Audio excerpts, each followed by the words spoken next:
日本政府が備蓄米の買い戻す期限を1年以内から5年以内に延長することにしたようです。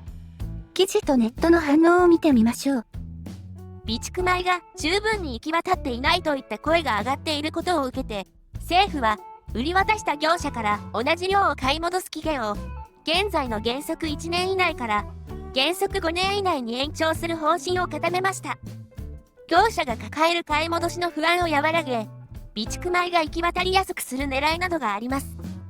現在、備蓄米をめぐっては、政府が売り渡した業者から原則1年以内に同じ量を買い戻すことになっていますが、業者にとっては買い戻しの米を確保できるか不安で、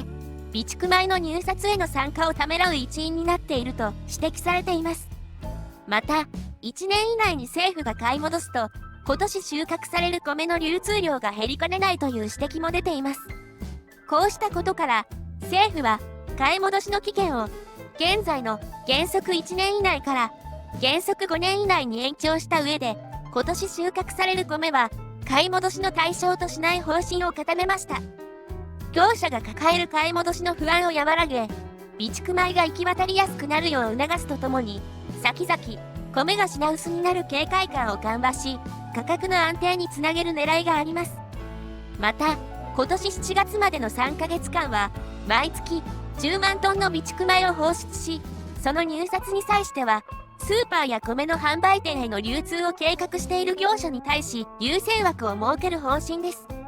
政府は、こうした対策を16日にも公表する予定で、実際に備蓄米の流通改善につながるかが注目されます。それでは、ネットの反応です。備蓄米なんか輸入米でいいだろ。なんでわざわざ買い戻すんだよ。同じところから買い戻すから値段釣り上げられるんだろ。そんなことしたら来年備蓄米開放できなくなるんじゃね？関税ゼロにすれば問題は速攻解決。つうか、備蓄米買い戻す必要あるのか？これまでは期限切れになって飼料用になってたんだから。米不足の現状を考えると、買い米を購入して備蓄しろよって普通に思うわな。バカなんだよな。備蓄米を売り渡した業者から同じ量の米を買い戻す。この制度そのものを無くせないのか。そして、備蓄米もそこがつくんだよね。米の輸入自由化したら万事解決だろ、ボケ。備蓄米分だけアメリカから安く買えんの？どうせ食わなかったら牛の飼料になるんやろ。5年後倒産してる会社いっぱいありそうだけど大丈夫か？3回放出されたという備蓄米はどこで売ってるのよ。地元の6軒のスーパーでも見たことないんだが。延長じゃなくて買い戻すなよ。買ってくれるの確定の投資とか価値格じゃん。5年以内に凶作になって備蓄米が必要になったらどうすんの？ということで、これはいろいろ意見が分かれそうですね。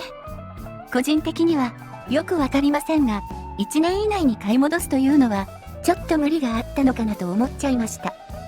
現状米がなくて価格が高騰しているから備蓄米を放出するのに1年以内に同じ量を買い戻すと言われると米を準備できるのかなって不安になりますよね。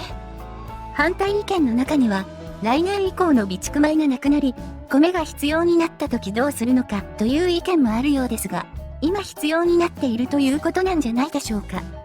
他の意見としては備蓄米は輸入米でいいという意見もちらほらありましたね。実際備蓄米は毎年20トンずつ買い入れ、5年を超えた時点で飼料用として売却する仕組みになっています。また、備蓄米は海外支援にも使われていて、年によってばらつきはありますが、だいたい年間で約4万トン、多い年で8万トン程度をばらまいています。ちなみに、これらの米は期限切れではなく、3から4年以内の米のようです。そう考えると、備蓄米は輸入米でもいいという意見も一理あるなと思っちゃいました。ただ、現実的には、主食用の輸入米は、年間最大で10万トンとなっていることや、枠外輸入は、1kg あたり341円の交換税となっている点、年間20万トンの政府買い入れがなくなると、農家さんが困る、輸入依存を高めると、円安や国際相場高騰時に備蓄コストが乱高下することなどの理由により、現実的ではないようです。ただ、素人意見で考えると、関税は国が取るんだから、最終的には関係ない気もしますし、最大10万トンという枠も、備蓄米は対象外とすればいい気もするし、毎年毎回輸入米にしなくても、臨機応変に農家に米があるときは日本から、ないときは海外からといった感じで対応することはできないのかなって気がしちゃいました。今、SNS 上では、米の海外輸出も話題になっていますね。少し前には、日本の米が海外で、日本より安く20ドル程度で販売されていることも話題になっていました。同時に、輸出用の米には4万円の補助金が出るというのも話題になっていましたね。